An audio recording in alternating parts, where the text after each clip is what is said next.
Welcome to the Powerlifting and Power Ballads podcast, where we bring you a weekly dose of powerlifting news, tips, and training advice with a touch of 80s rock ballads. This podcast is presented by Team Rohr Powerlifting, your source of the most comprehensive coaching and meet day preparation. Here are your hosts, Josh Rohr and Laura Sturm.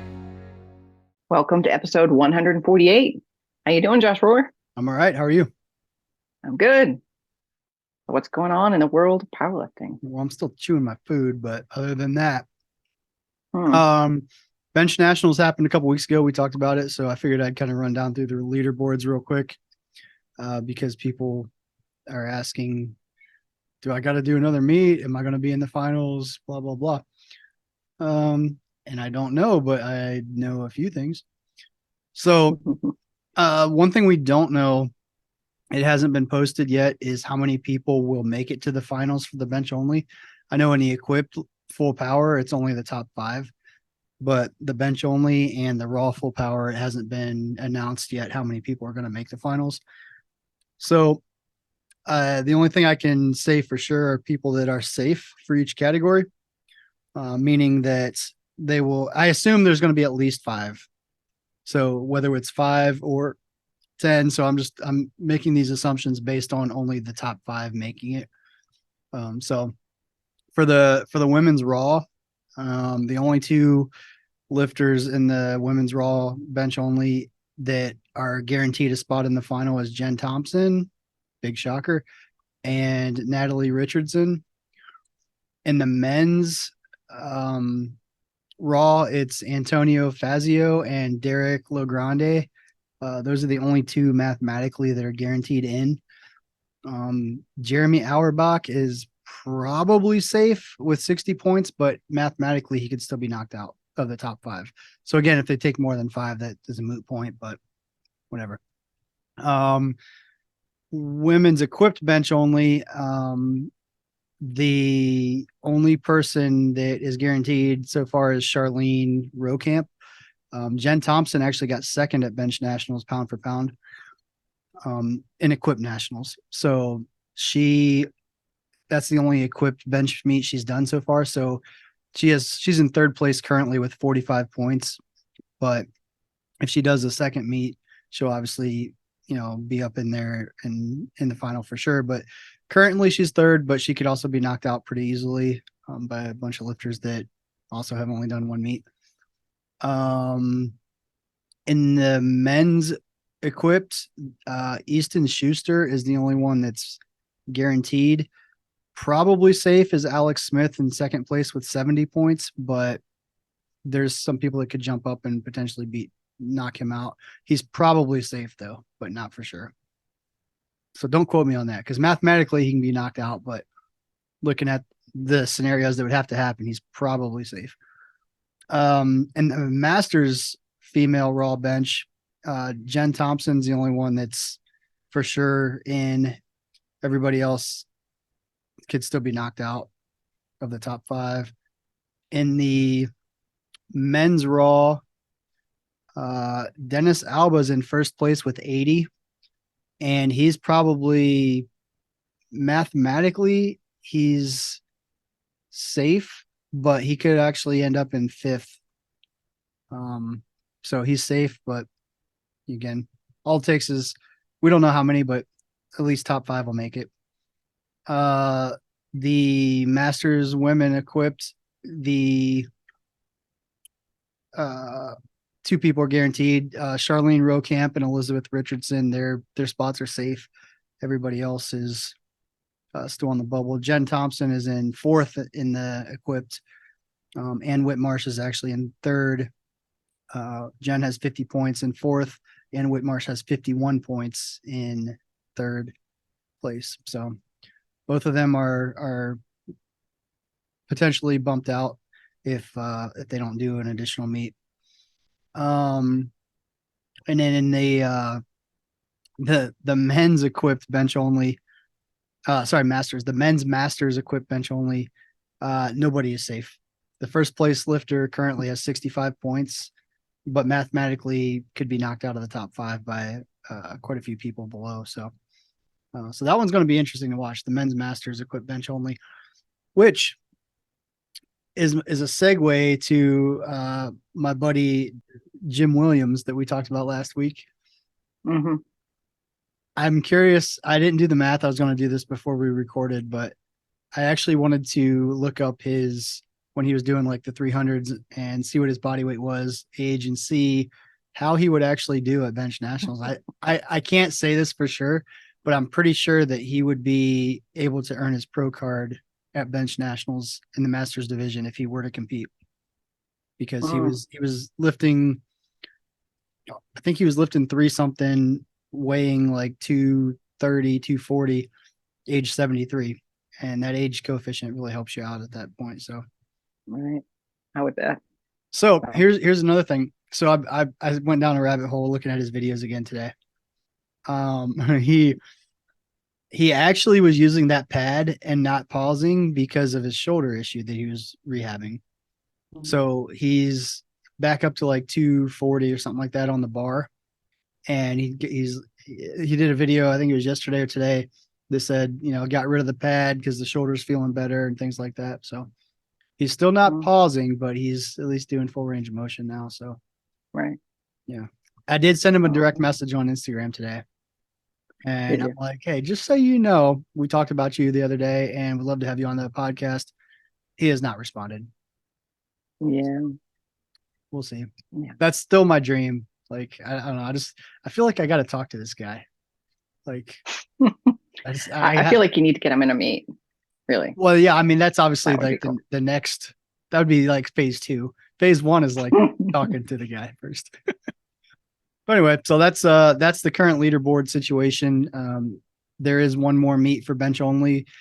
Here's the part I don't know either. So the November 5th is the Wisconsin Equipped Pro and bench only. And I don't know if that's only equipped bench or if that is raw bench as well, because there's going to be an additional meet for raw full power. So I don't know if the raw bench only is going to be with the raw full power or if they're keeping all of the bench only at the Wisconsin Pro. So that's the only part I do not know, but I know the equipped bench is for sure with the Equipped Pro in Appleton, Wisconsin on November 5th. So those of you on the equipped side that are not guaranteed in the final, you're going to want to do the Wisconsin Equipped Pro to give yourself a chance to get into the final. Just saying. When it's a big deal to go to Wisconsin. Yeah. In November. I don't know if it's snowing yet there or not, but Wisconsin in November. That sounds cold. I feel like December is probably like you're potentially getting snowed in. But I don't know. Maybe, I don't know. We'll have to ask somebody that is from Wisconsin. Yeah. It sounds too cold to me. Nope. Yeah, I mean, I live in Georgia for a reason. I'm a big wuss with cold weather. Yep. Other news, the USA Powerlifting just announced the Primetime roster reveal and criteria to get in. So they're going to live stream the roster reveal on Friday, September 1st at 6:00 p.m. Eastern. And you can find that at usapowerlifting.com/live. And this is actually the first year that they have published the criteria for making Primetime ahead of time. And here are a few of the requirements. So minimum dots for men is 475, women is 450. If you don't have that minimum dots, you don't get in point blank. Then after that, it's top 3 in each weight class is automatic in Primetime. Again, if you have the minimum dots. I looked at it, there's a few weight classes, particularly the super heavyweight classes for men and women and the very lightest weight classes for men and women that don't have 3 people in each weight class that have the minimum dots. So that'll open a few spots. And then from there, it's the percentage between third place and, for example, if I have a 500 kilo total and I'm in third place in the 90 kilo class, whoever's in fourth place in the 90 kilo class, they take the percentage that you are away from third place. and compare that with every other lifter that's in that primetime session from other weight classes to their relation to their third place in their weight class. And the closest percentage wise to third place in their weight class is the next selected up until it's a total of 12. So for example, on Thursday, there's actually, for the women, there's 5 weight classes. Times 3 is 15, but there's some weight classes that don't have that minimum dots there. So it's likely going to just be 12 lifters made up of people from the top 3 in the weight class. And probably the same thing for the men on Thursday. But then when you get to like Friday, the women, it's 67.5 kilo weight classes, the only lifters.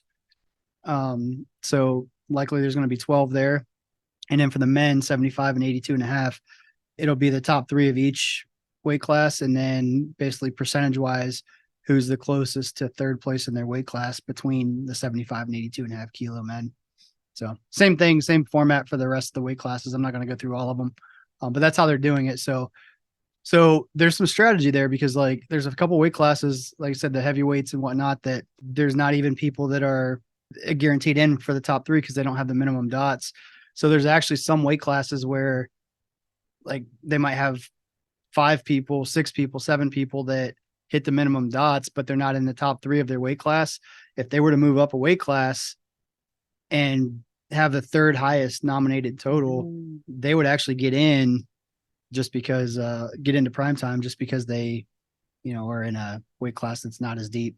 So there's going to be some strategy. I think August 31st is the deadline to change your weight class. So I kind of anticipate a few people doing something like that, but then again, you still want to, just because you get in prime time, if you're lifting up a weight class, that still might not be to your advantage in terms of placing or whatnot. So, right.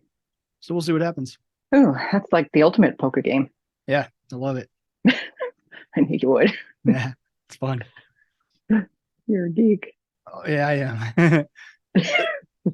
That's pretty much all the news, I think, going on right now. Yeah. What else is up? Not much. So I have a scenario, and it's a kind of out of left field scenario. Awesome. So say that you were a weightlifter and you were more of a weightlifter than a powerlifter. Not me. You already lost me. All right. So say you're a weightlifter, but you've always wanted to do a Supertotal, and your dream was to do it at the Arnold, but now the Arnold is a pro series event. All right. Where can you do a Supertotal nowadays? There's a couple meet directors still that are doing like Supertotals. I know they actually did one in South Carolina and they actually called it the 5 bar, which irked me a little bit. That's our name, but your name, when you don't run it for like 5 years, I guess it's up for grabs. Yeah. But there's quite a few meet directors that are running those kind of around. Now, the Arnold specifically, so last year they still had an amateur, like a pro-am event where if you still had the minimum dots to get in, you could still compete there and try to earn your pro card. So that's still a possibility. I just don't know what the events are at the Arnold coming up, but I would just look through the USA Powerlifting calendar and look for anything that's like says Supertotal or whatnot, because I know there are a few meet directors that still do that. Okay. Well, I have a friend who I want to get into a powerlifting meet because she's strong and, bring her over to the dark side from weightlifting. She was really wanting to go to the Arnold to do the Supertotal, but doesn't have her pro card, obviously, because she's never done a powerlifting meet. So then I started plotting to get her pro card. Yeah. Is she a master or is she open? She turns a master this year. Oh, nice. All right. Well, so to get her pro card, I think the best bet would be so Arnold's going to be out this coming year because nationals is going to be required probably for that too. But regionals next year is going to be a pro qualifier. So that might be a good meet to do. And she would have to do a meet first to get to regionals. Right. So I'd sometime in the summer of 2024 is when regionals will be. That would probably be the meet to go and try and earn a pro card. But she'd have to win best lifter to get a pro card there. And then if she doesn't there, then she could go to nationals and place for Masters, if you're top 15 overall, then you get a Masters Pro card there too. So she would have kind of 2 chances to get it. Okay. I will inform and Yes. persuade. Yes. Yes. Just send her World this domination. episode. I'm talking to you, Laura's friend. Do it. Marjorie.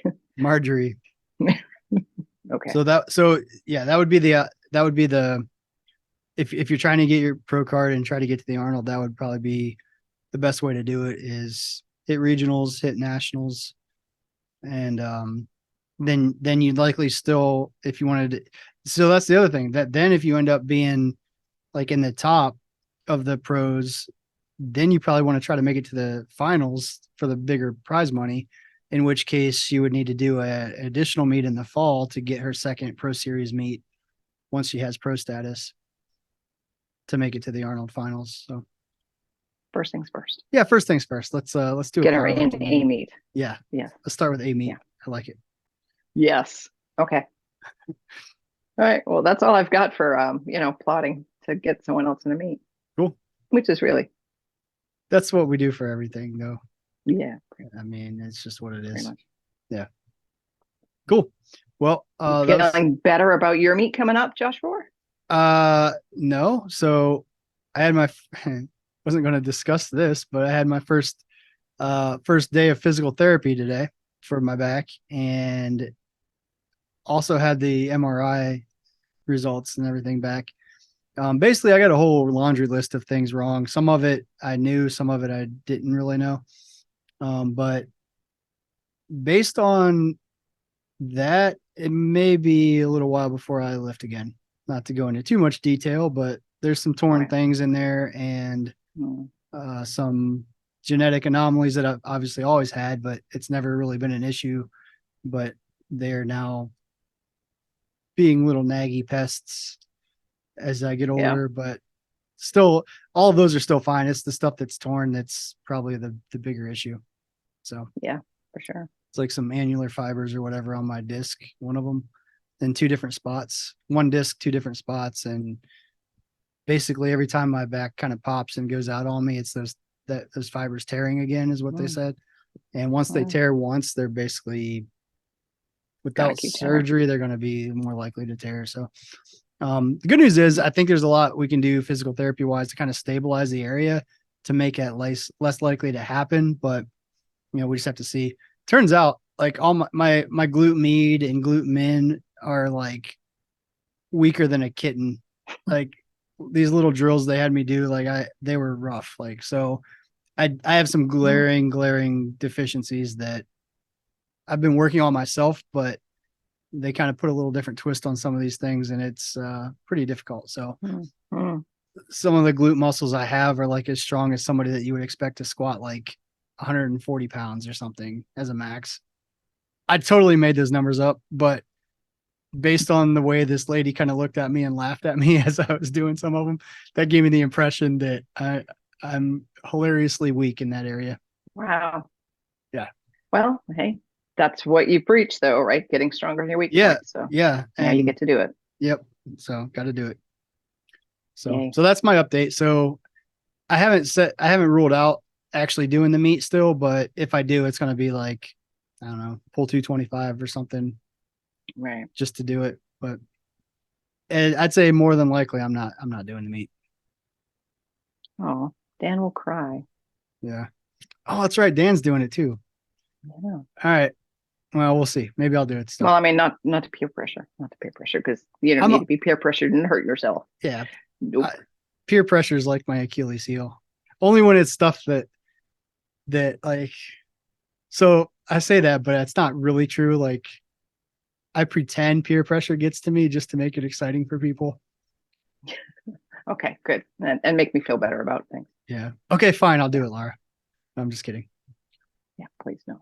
But anyway, so this is fun. There's a guy named Curtis Loving who the last 2 times that we didn't publish an episode on Wednesday sent me a direct message on Instagram and said, "Hey, is there a podcast this week?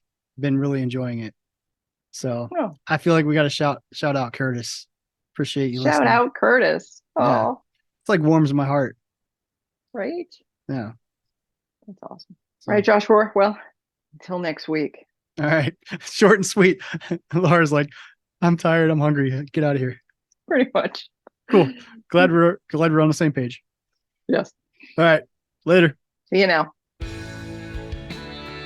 See you. Thank you so much for listening. What did I just say? If you enjoyed today's episode of the Powerlifting Bye and now. Power Ballads podcast, please remember to subscribe and share it with your friends.